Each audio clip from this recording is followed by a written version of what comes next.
Ladies and gentlemen, it's a privilege to be back here today. I am so happy that this is the second season of the Bridge podcast. So welcome. If you're just joining us and you're just a new fan, this is what we do here. We connect the disconnected and we bring those who have been having a lot of questions about a lot of ways that they got to their heights and we bring them here. You can ask your questions, you can send it to us online and we will get them answered for you. Their beginning, how they got to where they are, their challenges and how they overcame them. I am Olubanke and I'm going to be the host for today. I am going to be speaking strictly English because that is the style here. We are indigenous and we are proud of our country. So it is two language system here. I'm not going to be doing this alone. The person that's going to be taking over with the other language with me is Galadima. How do you do? Ya kira wa si doro mi awise, ka kira wa si doro mi awise. Ka kira wa si gbangba walia, níbi tójú wọn ti mọ walia yo ba ko wa, ka ki Ọlọ́run, ka keyin olólùfẹ́ wa. Tẹ́ wà pẹ̀lú wa ní gbogbo ìgbà tẹ́ fi wá le gba kọ̀ọ̀kan. Ojú tẹ́ fi ń wò wá, ojú náà ò ní fọ́. Gbogbo bí ke tẹ́ na fade mo wò wá lákòókò tá wà. Akeyin o, ẹnlẹ́, double ambassador, Abọ́lájọ Magaladi Mangere, nkin pé kú jókòó níbi tẹ́ wà yẹn. Ẹ gbádùn wa bẹ́ẹ̀ bó ṣe ń gbádùn sìgá tó lónìí. Bánkẹ́ oni mo sọ fún ni bitin. Èmi elédè Yorùbá ge tiwantia gangan. Galadima, I love the way you speak it and I just wish I could actually like that. Very soon, very soon. This episode is brought to you by Justice Visual Studios and Grand Plan Enterprise. I want to say a big thank you for making this episode a reality. Now, the person we have in the building today, I always say it that we are going to touch every sphere, every part. And we have been to politics, we've been to entertainment, and now we're in social media. This person is a content creator. He is a youth and he is someone that he just makes magic happen with his views, his reactions, his reviews, whatever he feels about a particular place, a particular type of food. He just always has something nice to say and it's always entertaining. I am introducing a very talented content creator that is proudly Kwaran and he is still a student and he is no other person but Ablaii. Alaja, honorable. Èmi àti ela ń kọjá lọ ngegele lana ó wá lóhun fẹ́ ra material kan fún ìyàwó mo bá ní kó mọ̀ so nbe o nbe ká jọ lọ nígbà tí mo dé mo bá rí material blue yìí ó bá ní 7,000 lọ pátá mo bá ní tí red color wife mi ní ó sì tó bẹ́ẹ̀ ojú bẹ́ẹ̀ lọ́wọ́ mi mo wá ní pé kí n ra ọ̀pá mẹ́fà fún pé ó tóbi lọ́wọ́ mi ó wá lọ́rọ̀ kan tí mo fẹ́ bọ́ sọ mọ́tò tó lọ fẹ́ ṣé matrix ni àbúkù ó kéré jọ̀wọ́ ẹ̀ lọ nítorí kémi àti jájí autos àpàdé níbi àìsàn lálẹ́ àná ó sì sọ fún mi pé àwọn mọ́tò wọn ti wà ńlẹ̀ o níbi títí Friday yìí òun kò wá. Ajia. Good afternoon, sir. Ló kú padà dà yìí. Ọmọ olówó ni ọ́. Ilorin, sir. Ìlọrin kan náà yìí náà. Bẹ́ẹ̀ni, sir. Kí ló kọ rẹ? Amina. Amina too. Orúkọ tèmi ni Abdullah. Okay, sir. Tó bá wá gbọ́ kí wúyé dáadáa. Ó mọ̀ pé Amina too òun ni ìyá Ànábì. And Abdullah òun ni bàbá Ànábì. Ablaii. All the same. I need you to tell me how you came about that Ablaii and how you pronounce it. Welcome to the Bridge podcast. Welcome. My name is Muhammad Abdullah. Okay. So I came across my name. It was one of my friends that used to call me Ablaii because my name is Abdullah. Okay. So like when you call my name faster, Ablaii. Okay. So you're going to resort to Ablaii. So that is the origin of my name. That's the origin. Galadima, would you like to do the introduction? Ablaii. Oda èmi ò ní pè Ablaii. Èmi ò pè fún Abdullah. Abdullah. Abdullah, báwo ni ẹ ṣe bẹ̀rẹ̀ ìgbésí ayé yín láti bẹ̀rẹ̀? Tẹ́ fi wá deep content creator. Bẹ́ẹ̀ sì bẹ̀rẹ̀ rẹ̀, family ni background, everything gbogbo ẹ̀. Ọmọ Bakata ni Bakata. Nílọrin. Ilé Aláìyá. Tó sí primary school, Ilorin Modern Nursery and Primary School, IDP. Ó wà ní Tama. Bẹ́ẹ̀ni tá mọ̀ ètò Ògúnbọ́. That's one primary school on the Islamic College. Islamic College. Tó wà lọ́lọ́jà. So lẹ́yìn ìgbà tí mo wá parí ní 2016 mo wọ Ilorin. Mo ṣe Islamic Studies. Islamic Studies Education. Okay. BEED. Bachelor of Education Islamic Studies. So ìgbà tí mo wà ní 200 level. No content creation. So ó ṣẹlẹ̀ pé one of my friends like introduced Twitter to me. Okay, Twitter. Twitter because Savage àwọn bands ní Twitter àti pé nígbà yẹn a máa ń ṣe Ilorin versus Kwasu Ilorin a máa ń ṣe àwọn through bands síra wa pé yes. So that was how I started my content creation journey. Then by I moved to TikTok. And when I was on TikTok, there was no like specific algorithm on TikTok. Okay. It was everybody. Unlike now, they were TikTok. Why they register TikTok? Listen, on Nigerian content. Boy down. I know it's India, it's US, it's Afghanistan. So I started with lip sync. Okay. I started with lip syncing, and I used to watch Hollywood a lot because I am all my sisters, they are females. Okay. They're always watching Ìlú bẹ̀rẹ̀ lẹ́wà nù. So one man go Hollywood, and so I don't want Hollywood. So like most of my content then, I'm not lip sync. Okay. All this Hollywood stuff. So that was how I started. But that was not my content. But I was just doing everything. At least one good thing about Berry, you must see. Then. Yeah. So until one day they opened a restaurant in the mall. Okay. So it was Cold Stone. Okay. So my friend and I share video kind of one to see Cold Stone. Ní Ìlọrin àwọn ọmọ Ìlọrin àsìmọ̀ká tí ń jẹ́ bẹ́ẹ̀ lúwú àti mọ́sálà wa máa ń jẹ́. So that ó dẹ̀ fídíò yẹn go viral gan, ó went viral gan. So lúwú àti mọ́sálà wa máa ń jẹ́. Bẹ́ẹ̀ni. Ọmọ Ìlọrin kan fi jẹ́ post òun ó. So that tí mo ṣe lọ́dún yẹn, at least I saw a lot of views. Like the views were massive. So àti bẹ́ẹ̀ wọ́n tí wọ́n rí bí tí wọ́n á ṣe Ilorin content, but at least jáde wẹ́rẹ́wẹ́rẹ́. Àwọn lip syncing tí ń ṣe wọn kò sí. 200 náà ni 200. So ìgbà tí mo bẹ̀rẹ̀ Ilorin content yẹn ni mo rí changes. Mo rí changes. So tí mo ṣe ń ṣe content yẹn. Okay. Oh yeah. All right. So I love that your journey began like irregularly. Let me put it that way.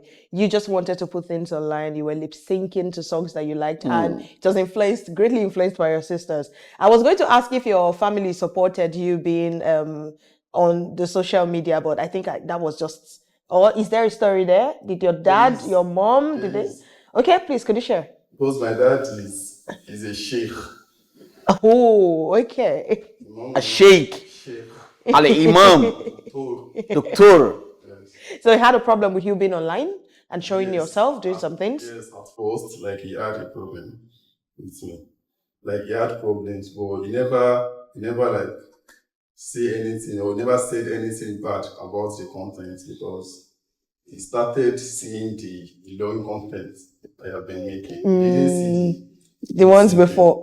But still, regardless, people used to like come and say that yeah, he don't know say online.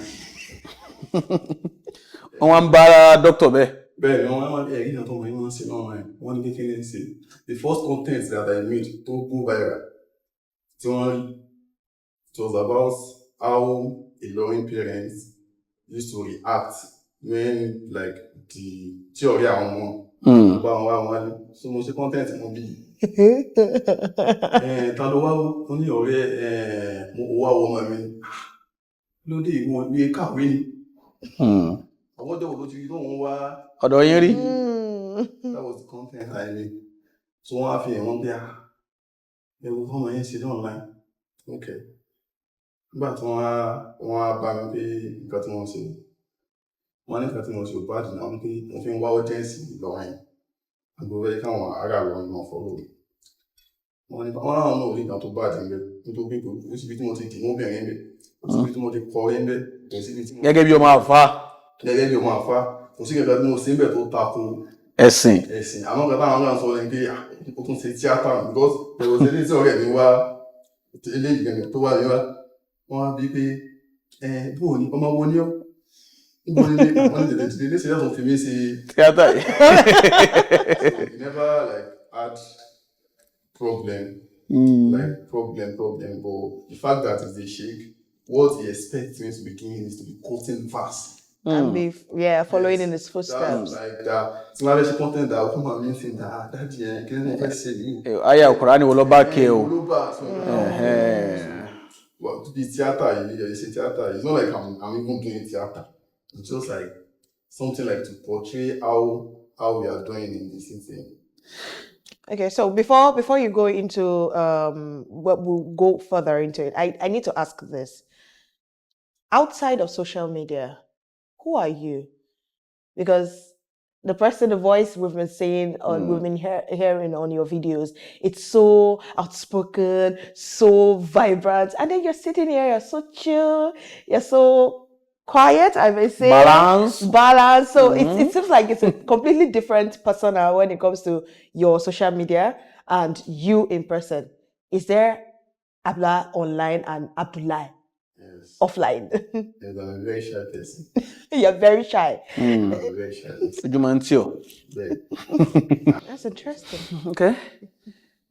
Lọ́pọ̀lọpọ̀ gbà àwa tá a máa ń wà ní social media ní táwọn yẹn bá sá ti ń rí lọ́pọ̀lọpọ̀ gbà àwọn obìnrin máa ń dààmú wa púpọ̀.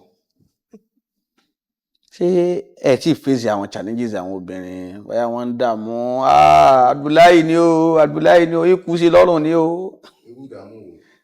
Ìdààmú pé wọ́n fẹ́ fi ọwọ́ náà ní. Ó ti ẹ̀ tí wá pé tí wọ́n ní problem náà. Ó ti pẹ́. Even before you became a content creator. Ọmọ rẹ̀ wà lókùnrin. Yeah. Nígbà tó ń fi yán dára, àwọn ọmọ wà sí alẹ́. Okay. Ìyún máa wà sí alẹ́. So wá ní wá láwọn ọmọ kan. Àwọn ò lè mọ̀. So àwọn obìnrin kan ti wá mi wá, wọ́n ti máa ń wá mi wá. Bẹ́ẹ̀ ni àwọn yẹn máa ń ní freedom dáadáa ní lẹ́yìn Assam. Bẹ́ẹ̀ni. Àwọn yóò wà ń kára. Bẹ́ẹ̀ni. So àwọn yẹn máa ń sọ fún mi bí Ablaii àwọn obìnrin kan wọ wá o. Àwọn obìnrin kan wọ wá. Wọ́n gbé láyé kò lè jẹ́ mi àwọn. Obìnrin ó sì á máa mi wá. Èmi tí ì tí wọ secondary school. Ó dàbí bóyá jẹ sún àná mo sì wọ́n á dà bí jẹ sún bóòlù obìnrin ó sì wá mi wá. Èmi tí ì tẹ̀ lè sọ̀rọ̀ fún bẹ́ẹ̀. Wọ́n á ní pé later on táwọn ẹ̀ṣẹ̀ àti fẹ́ tán takùn wà nù lé dáàdì ti jáde. It was my dad, like he has 2 wives. So wọ́n ti sínú tán lọ́dọ̀ wa, wọ́n lọ́dọ̀ ìyàwó wọn kejì. So dáàdì ṣẹ̀ṣẹ̀ jáde tán náà ni mọ́mì kan wá kan lẹ̀kùn lọ́dọ̀ wa. Wọ́n ní pé ta ni ọba sílẹ̀ kún fún un bá ọmọ kan dání ọmọbìnrin kan dání kò tẹ́tí tó kàn nínú àwọn tẹlifíṣàn lọ. Wọ́n á bá wọn mi sọ̀rọ̀ pé ẹ kalẹ́ o Ablaii làwọn wá wò. Wọ́n á ní pé kí ló ṣẹlẹ̀ wọ́n ní pé tọ̀ bọ́n ṣe wọ́n bí nínú ní ìyá wa sọ fún mi pé ọmọ mi ni wọ́n láwọn bí pé àwọn ọ̀rẹ́ rẹ̀ ń kọ́ wọ́n tó kọ́ mọ̀ wọ́n sọ̀rọ̀ ọkọ fáwọn ń kó lórí òun límọ́ family house ní síta gbàgbé family house ní. Àwọn èèyàn wà ní. ń pé ọ̀rẹ́ mi ń kó orí òun límọ́ ń kó ti lọ́kọ ń pé kunlé lọ́kọ rẹ̀. Ọkọ rẹ̀. Ó tún dákọ̀ ọ̀rẹ́ rẹ̀ mi tó náà ti lọ́kọ iṣẹ́ tọkọ rẹ̀ ń ṣe. Wọ́n á ní pé ọkọ tiẹ̀ ń kọ̀. Wọ́n á ní pé àwọn àpá tí wọ́n ṣe wà sí pàkátà lọ́kọ òun. Tí wọ́n ti bẹ̀rẹ̀ kúnnù. Kí ni tèmi? Èmi ò tí ẹ̀ rí gan. Èyí rí bó lè ní ṣe ájọkọ̀ rẹ̀. Ó ti pẹ́ tí táwọn obìnrin ti wà lọ́rùn. Nígbà tí wàá dé tẹ bẹ̀rẹ̀ iṣẹ́ content creator. Kò rí lì sí àwọn Kí ló dé? Kí ló ṣẹlẹ̀? Mi fún wọn ní urgent. But wọ́n ń ṣẹlẹ̀. Wọ́n ń ṣẹlẹ̀ dáadáa.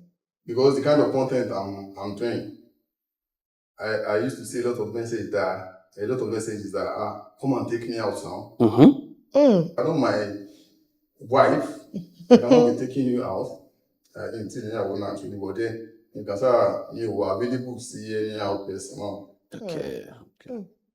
Okay, so that's a very good way that you say you handle them. So do you completely ignore them? Is that what you're saying? Not really, but what I value most is intelligence. I value communication. Like if you can communicate with me, if you have like energy that matches my own. I don't like somebody that is dull. You need to have like a sense of humor. Because like I talk in quotes sometimes, like you cannot just like relate with me. You cannot, the energy doesn't match, so to just go up like that. Okay, I'm happy that you mentioned intelligence and you mentioned sense of humor and the kind of people that makes you relate with someone. Because the next question has a lot to do with the people that are always showing up in your content. Anytime you go out for a review or something, you're always going with a clique. It's either ambassador something or general something, and you know there's always one fun name you give them. Honorable this. So are they they're static? Are they like permanent, constant clique that are yours, that anytime you're going for a review, you go with them? And how did you pick them? And how did you decide that you'll be calling them all these names? The thing is, my friends and I, we are into Web3. Into? Web3. Okay. Like crypto stuff. Yes, I understand you. So, and they are the reason why me, personally, I am doing Web3, because I am very unserious. You're very unserious? Yes, about Web3. They always calling me that Ablaii, this thing that I am doing, come and do it. Okay. Yes, they always like, do this have money. They're always bored and know me as the outgoing somebody among them. Even sometimes I'll just call them that there's a new restaurant. Sometimes I'll reach out to like brands that I want to work with you, they will not reply. I'll just call them.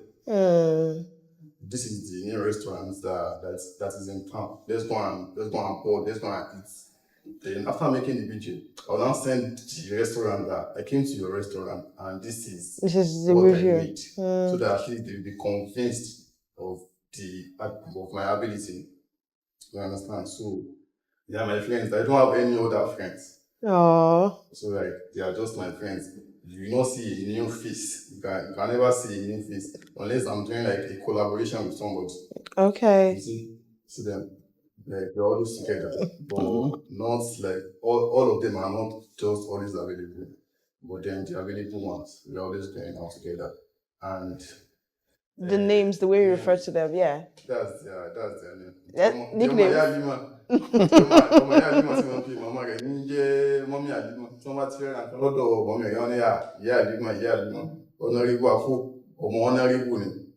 So like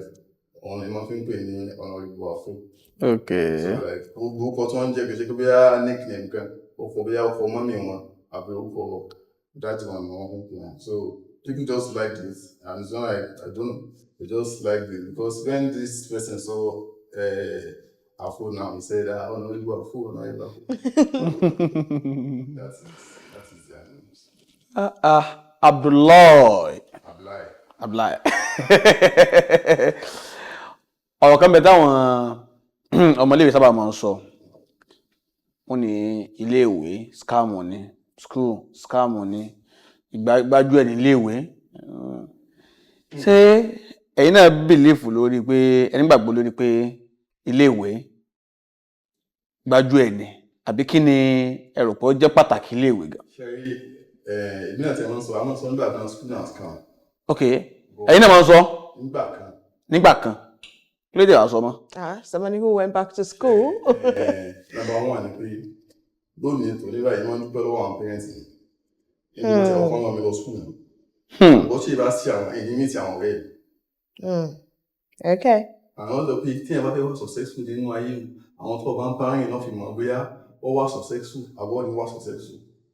So àwọn fún mi ní exposure láti meet already. Because currently, now, 3 days more before the education, like what I said, I read ẹ wá ní school is scam. Mo start meet àwọn ọ̀rẹ́ mi. Meeting àwọn ọ̀rẹ́ nìkan ni. Exposure ó fún mi exposure ó jẹ́ kí n mọ tèmi náà táwọn kan bá wà àwọn tó lọ school bá wọ ibìkan ní ìsìn tèmi náà bá wọ ibì àjọ wà ní.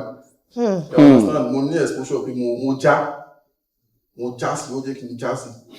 Ó sì introduce àwọn ọ̀rẹ́ mi because when I started making money it was my friends that introduced me to like making money. It's not like they knew too, but like we started everything. Making money. Nígbà tẹ́ ẹ̀ ń rówó. Ṣe yahoo ni àbí kí lẹ̀ ń ṣe tẹ̀mí. Nígbà tẹ́ ẹ̀ ń rẹ́ ẹ̀ la ẹ̀ tẹ̀ bí irun. Exposure wọn ló jẹ́ ká mọ̀ pé tá ṣe make owó ni tá ṣe tá wá ṣe léyìí owó jáde ńbẹ̀. Okay. Bí influencer tá à ń ṣe yìí nísìnyí ọ̀rẹ́ mi ló introduce mi sí pé kí n máa ṣe introduce mi pé kí n máa lo Twitter dáadáa until ìgbà later ni wọ́n máa sọ pé yóò abẹ́ ṣe campaign ìbá wa ṣe kan ìbá tí wọ́n rí pé followers ẹ̀ ń pọ̀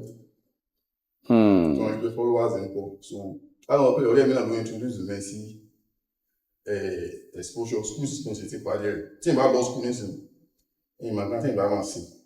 Okay, so you were mentioning a lot of, your friends helping you make money and this. And I think it's a very vital lesson that we can put out of it that when you are schooling, you don't just rely on just the education from your lecturers. Look at the education, the things that you can get from your classmates, from the environment, from the opportunities that arise. Because at the end of the day, it's not just the education you're going to make use of. You make use of the relationships you make and the things that you learn on the streets of the university or any tertiary education you go. Now, let us come back to your social media life and put it on the general spectrum. You've been mentioning making money. Your friends helped you. Yes. Can we say that social media people, content creators, they make enough money? Because online, you see that one person bought car, he launched a house. The next day, the person went to go and buy a car for his mommy. And then, it is always like that. We see a content creator, and next thing, you see that they're spending a lot of money and making a lot of money. Are we going to call it fake life, or there are actually some that make that good money from content creation? Yeah, there are a lot of content creators that make money. They're making money off content and off the media they are using to make money. So you would say that there are some of them that. Yeah. Okay, so if we come and meet you now, we'll bill you. Are you going to like a substantial amount? What I'm trying to say is, where you are right now, a lot of people would assume that there's a particular amount of money you are making.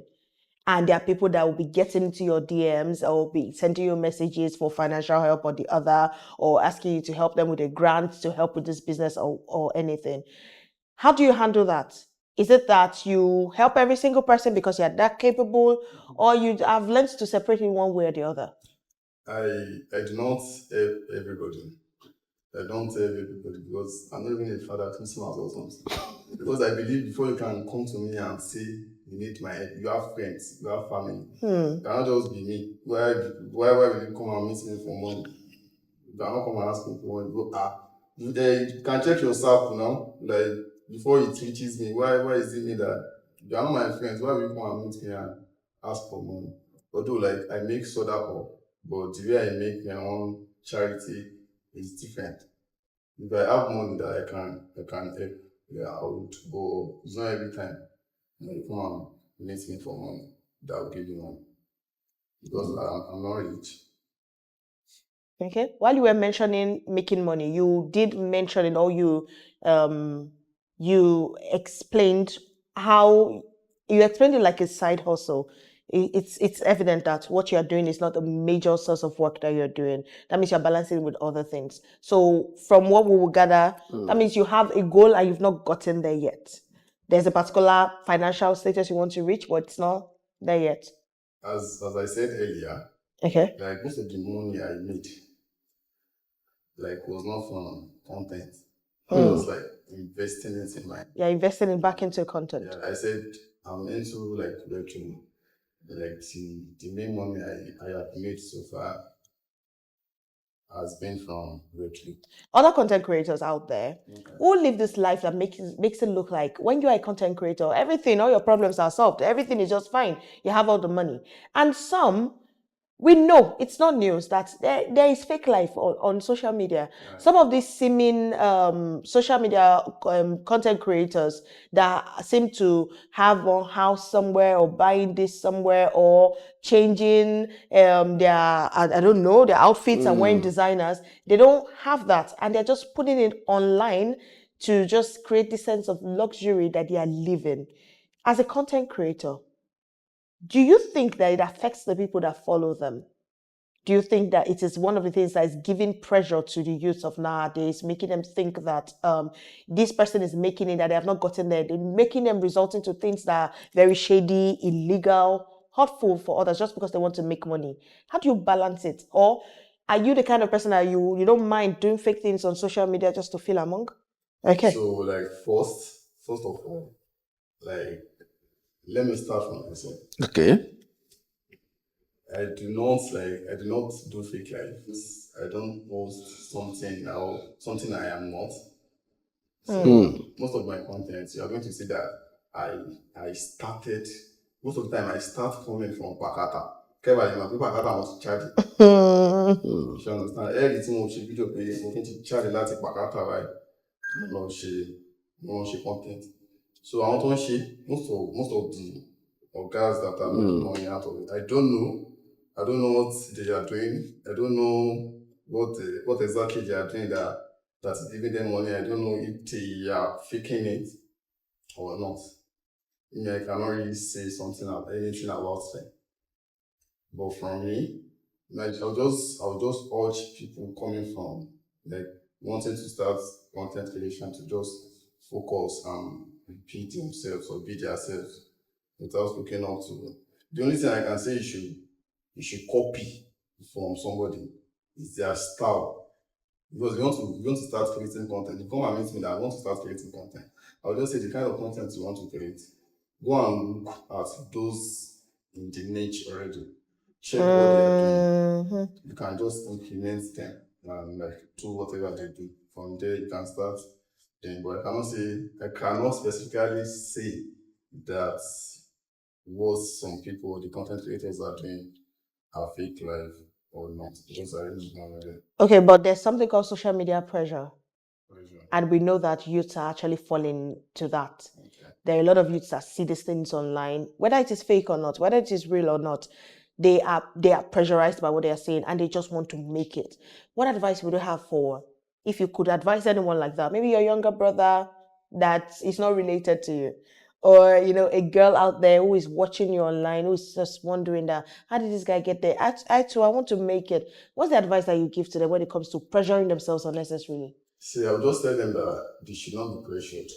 That it is not everything they see online that is true. Like some days ago, I made a content that I went to like pick some students to go to spa. I took Prado. Prado. Why did I take Prado? I just wanted the video to make sense to the brand. It's not like they even gave me money to take the Prado. I just wanted to it's like me like putting myself out there, showing my abilities. So now because they saw me drove Prado, and you say, Ablaii is driving Prado. No, I went to go and meet one of my uncles. I like this your car. I want to use it to do content. I'm using Big Daddy, and it's for my daddy. I wouldn't want anybody to like believe anything they see online. It's not everything that I went to borrow Prado. It's not for the content. So it's just for the content. And so I would advise anybody, my brother, not to get pressured with anything they see online. Okay. Even sometimes we make videos for brands like us. When I wanted to like make a video for a brand one time like that, I just posted with pens and I posted it. Everybody was greeting me, congratulations. I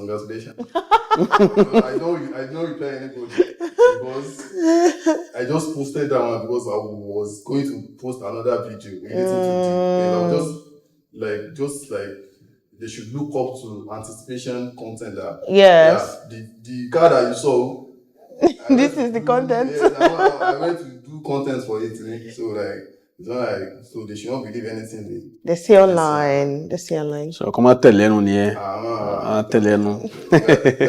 Like you're just trying to like build your own portfolio. Like if clients want to like reach out to you, they will check the kind of content you make, so that at least you can make the type of the content for them. So I can package it. Packaging. Some people they have it too. Okay, some people they have it. They have money motor. But me personally, if you are looking up to me that Ablaii has money, no, I'm just like trying. So that is it. Okay. Ọ̀pọ̀lọpọ̀ àwa ọmọ ìpínlẹ̀ Kwara tí wọ́n ti jáde lókìkí ọ̀pọ̀lọpọ̀ ọgbà àṣàbà máa ń ṣe iṣẹ́ fún àwọn olóṣèlú lórí social media àbí tako ẹgbẹ́ òṣèlú kan àbí máa ṣiṣẹ́ pẹ̀lú olóṣèlú àbí kó campaign fún wọn ọ̀pọ̀lọpọ̀ yẹn sábà máa ń ṣẹlẹ̀ but nínú àwọn iṣẹ́ tẹ̀yin tí wọ́n ń ṣe mi tí sábà rí kan bóyá Ablaii ṣiṣẹ́ fún olóṣèlú mi báyìí ó tako ẹgbẹ́ òṣèlú mi báyìí ó campaign fáwọn mi báyìí yóò kàn jẹ́ pure Ìlọrin lásán ni ṣé kìí ṣe pé bóyá ẹ̀rí olóṣèlú kankan fà yín mọ́ra àbẹ́yìn lówù kọ́ mọ́ àbí ẹ̀yin lówù yín kẹ́ mọ́ bó olóṣèlú kankan ṣe kẹ́ má ṣe olóṣèlú pẹ̀lú iṣẹ́ yín. Actually, at the say Dialect, and one that we're trying to do, we're just trying to like let them notice us on Twitter. Like when you're trying to convince those people in charge of the media for television. Like you're trying to let them see what you can do. At least you have tried it, but it didn't work. And right now, I've not seen any offer for Lucio, but it's going to like take a lot. About working for any politician or anything. But right now, I've not done anything for any politician. Let me kind of rephrase this question. Okay. In Kwara State, content creators that emerged from here, sometimes whether they are paid or not, they just resort to advocating for one politician or the other, making it like a lifeline for them, talking about this, talking about that, even if they were not paid or not, because maybe they wanted to be noticed, or because they just have that flair for it. Why is it that your content has not even looked like it's going to divert into politics anytime soon? I'm not a fan of any politician. I'm not a fan. Yeah, indifferent. You don't, yes or no, it's none for you. I'm not a fan. For me to like post anything about you, you pay me. Like I'm not funny because if you are doing well, you are doing it for the people, not for me. Like that is your job. That is your job to do. So me like posting or to see Ojuri of any politician. No. If you want to be on my page, you have to like pay for it. Tí n bá pè yín máa ṣiṣẹ́ fún wọn. Wàá pè mí tó bá wọ́ tiẹ̀ tó máa tẹ́lẹ̀ pé eléyìí o tí wọ́n mọ̀ pé wọ́n fẹ́ ṣiṣẹ́ fún o because wọ́n máa ti mọ̀ pé wọ́n á fi ṣiṣẹ́ yẹn fún mi but I already like I eventually work for you. I will not be able to see another offer. Yeah, like you have to make it worth it. Ṣé o understand? Ẹ jẹ́ kó wọ́ tiẹ̀ pé o ti rà mí pa báyìí. O ti sanwó mi. Yes, we do. Ẹ̀yà sáré ṣe rí ọwọ́ kékeré kan. Àbí o. Nígbà tí ẹ̀ ń sọ̀rọ̀ lẹ́ẹ̀kan ẹ ní ẹ lọ LGA National Primary School ẹ̀yin lọ. Àwọn National Primary School sì máa ń gbé ìbò díẹ̀díẹ̀. Díẹ̀díẹ̀. Àwọn míì máa ń gbọ́ gidi gan o irú bá ń kẹ́ni sí báyìí. So ebi ọmọ sọ Yorùbá ẹ̀yẹ́ wọn bá fi bó rẹ̀ sí. Bàbá. Father. Mama. Mother. Apari. Bad. How are you? Sorry, how are you? How are you? Not how are you? Báwo ni? How are you? Gudugudu méjì yà mẹ́fà. Good. 776. Gudugudu méjì yà mẹ́fà. Good. Gudugudu méje yàyà mẹ́fà.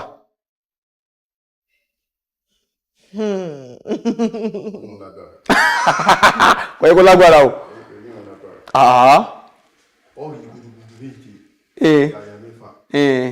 Gudugudu méje yàyà mẹ́fà. Ọmọ àwọn nursery primary school. Gudugudu méje yàyà mẹ́fà. Mọ̀ rárá. Kaladiba, what is it? Let me see if you're actually testing him for real.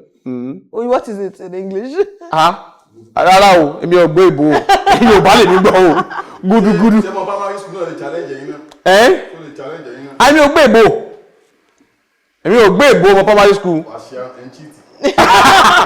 Èmi ò gbọ́ ìbò. Tó bá yẹ pé Yorùbá lẹ bí mínísì ni mi ò gbọ́ ìbò ni. Maybe from my understanding, I think that is good 7 times, yeah, 6 times. Good 7 times you call. Yes, now. Gudugudu. Gudugudu. Yes. Méje. Good 7 times. Good call. Good 7 times. Yeah, 6 times. Kò sí èmo gudugudu méje yàyà mẹ́fà. Ojú ẹwà. Beans eyes. Ẹkún ilé.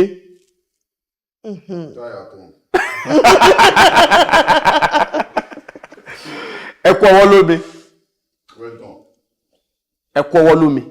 Well done. Ẹkú ọwọ́ lómi. Well done. Ẹrú dáadáa o, ẹkú ọwọ́ lómi. Sí tó jù bá ọ̀pọ̀ ní máa ń sọ. Béèyàn bá bímọ. Tí bá ń bímọ, tó bá bímọ tán, tí bá ń ṣètọ́jú ọmọ, ẹ máa ń kí pé ẹkú ọwọ́ lómi. Okay. Well done. Well done lọ fún gbogbo kíkí. Gbogbo kíkí lọ́la. Ọyẹ pàtẹ ọwọ́ ayẹ pàtẹ ẹgbẹ́ yìí o. Alẹ́ ìgbà gbúdú ní ìyá mẹ́fà yẹn o. Ẹgbẹ́ ẹ lè ṣe research rẹ̀. Ẹ lè ṣe research. Ìmọ̀ràn wo lẹ lè gba àwọn èèyàn tí ń bọ̀ bí yín táwọn náà fẹ́ bẹ̀rẹ̀ báyìí? Tí wọ́n fẹ́ bẹ̀rẹ̀ content. Ìmọ̀ràn wo lẹ lè gbà wọ́n? Bó ṣe rọrùn sí ni. Nǹkan tí mi ń sọ ọ́n bẹ̀rẹ̀ pé ṣáà bí àwọn ẹlòmíràn máa ń struggle láti àwọn náà ṣàpẹ́pẹ́ content wọ́n máa ń struggle pé kí mo fẹ́ ṣe ní tẹ̀mí. Just open that camera. Ṣe camera nǹkan tó wà lẹ́nu ẹ̀yẹ kọ́ sọ síta. Máa wò pé I don't have enough, like my phone is not expensive, the camera is not sharp enough. Like you're just going to like start. Ní iléèwé tẹ lọ́ngbà yẹn, iléèwé ìgbà kékeré tẹ ẹ ṣe Yorùbá rí. Ṣùgbọ́n. Wọ́n kọ́ yín lálọ́. Ọyẹ pàlọ́ kan fún wa. Àlọ́. Àlọ́ mi lórí fúdà. Lórí kíni? Lórí ìjàpá. Àti.